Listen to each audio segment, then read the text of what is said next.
Hi, and welcome to Peepo Coin channel. Today we have something very amazing in store for you. Already XRP is being adopted wildly everywhere. The worst part is still to come. The time may come when you will never want to sell your XRP. I promise that you will adore what we're about to do because XRP is going to take off like a rocket.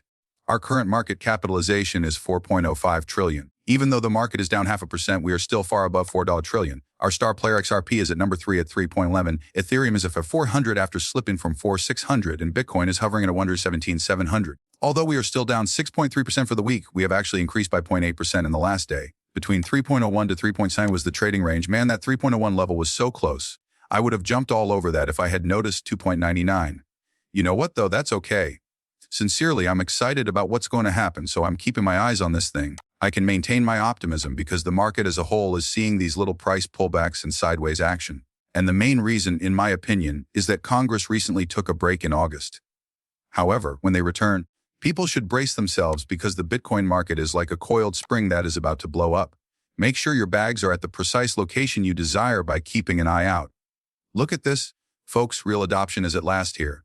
Over 6,500 pharmacies will soon be able to use a payment system based on the XRP ledger, according to a recent announcement from Nasdaq-listed Logistics Health. 6,500 pharmacies in America are currently using the XRP ledger. This is no longer a hypothetical use case. This is the actual, real-world application that is now taking place. That is the appearance of true adoption. What is the current state of your favorite little coin? Because we're only warming up and ours is crushing it. In the meantime, Wells Fargo subtly increased their Bitcoin exposure in Q2 from 26 million to 160 million. While no one is looking, the banks are infiltrating and making purchases. Recall the time when man was frantically assuring people that banks would never deal with cryptocurrency services. What a bunch of shit, huh? That individual was outright lying to you. You have to ask yourself why someone would fabricate such a story. I think it's really suspicious, but let's listen to Rick Adelman instead. Someone isn't giving you bullshit now. This man will tell you exactly what is going to happen. Indeed, we do think the law will pass in the next 60 days. And here's more information. We now have clarification on stablecoins because to the Genius Act. We will gain clarification on a lot more topics in the broader crypto industry thanks to this new bill. And once more, gives the guidelines that the Fortune 500 firms, banks, insurance providers, credit card companies, and the traditional finance sector need to know in order to participate in this market. They are aware of what they may and cannot do, as well as how they must report, disclose, and pay taxes on it. And the burdens that have prevented everyone from participating in the market will be released as a result. As a result of all of this, you may expect to see hundreds of millions, hundreds of billions, or perhaps trillions of dollars pouring into digital assets like Bitcoin. Additionally, we believe that this marks the start of a significant source of inflows and price increases over the coming years, as all of these coins, like any other asset, are based on supply and demand. Boom. It's there, isn't it very clear? Like everyone else, we're just twitching our thumbs in anticipation of the Clarity Act, not to mention how urgently we need that tax bill resolved. Thus, we're not winging it when it comes to our crypto maneuvers. This is where things get hot, though. These digital assets based in the United States may end up with some incredible tax benefits, possibly even becoming entirely tax-free for the major players or worse for everyone. We'll find out soon enough, I suppose. That's where the real discussion begins if you're serious about seeing widespread adoption appear on the ledger. A brief history lesson. Nixon essentially said screw it and cut the dollar loose from gold yesterday, exactly 54 years ago. To get to the juicy part, I'm going to delve deeper now.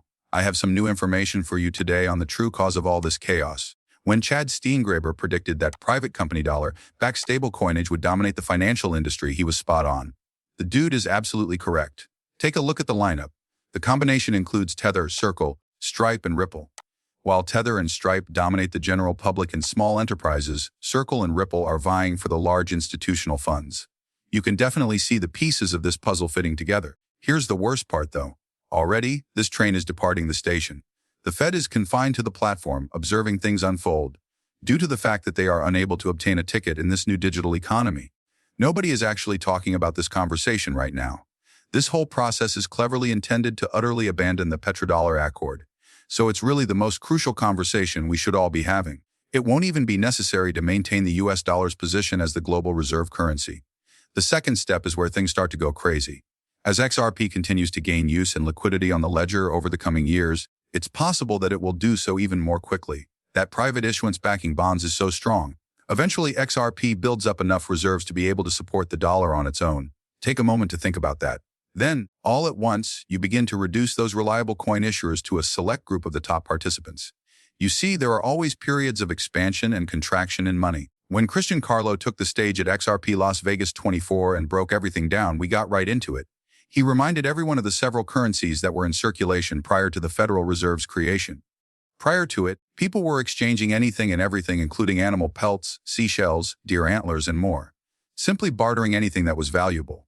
Subsequently, businesses began producing their own currencies in droves. I take it you've heard that old song, "I gave my heart to the business store," because coal mining corporations paid their employees in corporate script, money that could only be used at the company store.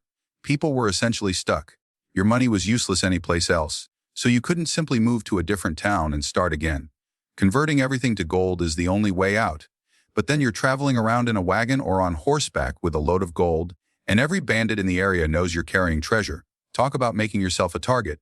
Thus, you have the entire cycle. Money grows, then shrinks. The Fed then intervenes and establishes the current system, which is so bloated and dysfunctional that it is essentially on the verge of collapsing. I'm not your financial expert, I'm just a person with thoughts. I'll see you on the next adventure, lovely people.